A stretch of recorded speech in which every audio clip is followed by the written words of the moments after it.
Pada video pertama saya ini, saya akan berbagi info mengenai apa itu MEP dan apa saja ruang lingkup pekerjaan MEP di bidang konstruksi.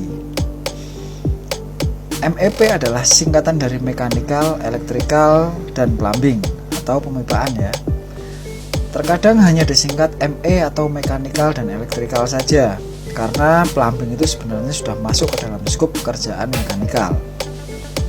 Secara pribadi, saya lebih cocok dengan istilah pertama yaitu ME, karena sejauh pengetahuan saya, skup mechanical dan plumbing biasanya hanya dipegang oleh satu orang. Tapi mungkin di beberapa proyek yang sistem plumbingnya itu sangat kompleks, bisa saja dipisahkan antara penanggung jawab mechanical dan plumbing. Dalam suatu proyek, baik gedung ataupun pabrik, jelas sangat berkaitan erat dengan sipil dan terutama arsitek ya. Gambar tidak akan bisa diselesaikan jika gambar arsitek belum selesai. Mungkin bisa asalkan orang-orang yang bekerja di divisi MEP itu mempunyai khayalan yang sangat bagus. Sebagai contoh begini, jika gambar arsitek belum jadi, maka orang-orang tidak akan bisa menggambar posisi lampu dan lain-lain karena belum tahu ketinggian atap, apakah atapnya itu ada plafon atau hanya dak, apakah ada void atau tidak dan sebagainya.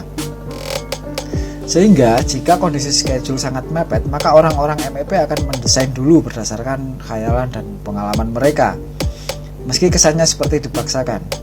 Ya, ini karena semua divisi mempunyai schedule masing-masing sehingga akan berpacu dalam menyelesaikan pekerjaan sesuai schedule awal mereka. Berdasarkan pengalaman saya dalam beberapa proyek besar yang usernya itu seringkali merevisi gambar, biasanya akan banyak terjadi drama antar divisi, dan tentunya ini sangat menguras pikiran, tenaga, dan juga kesehatan. Sekarang mari kita lihat dulu skop pekerjaan mechanical dan plumbing.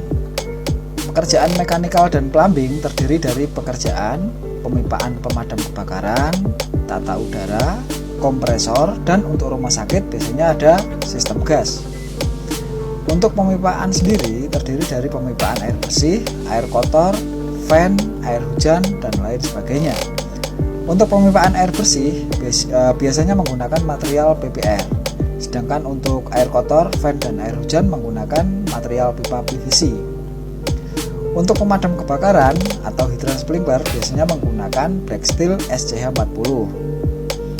Instalasi pemadam kebakaran yang masuk ke skupnya orang mekanikal adalah instalasi sprinkler, IHB maupun OHB.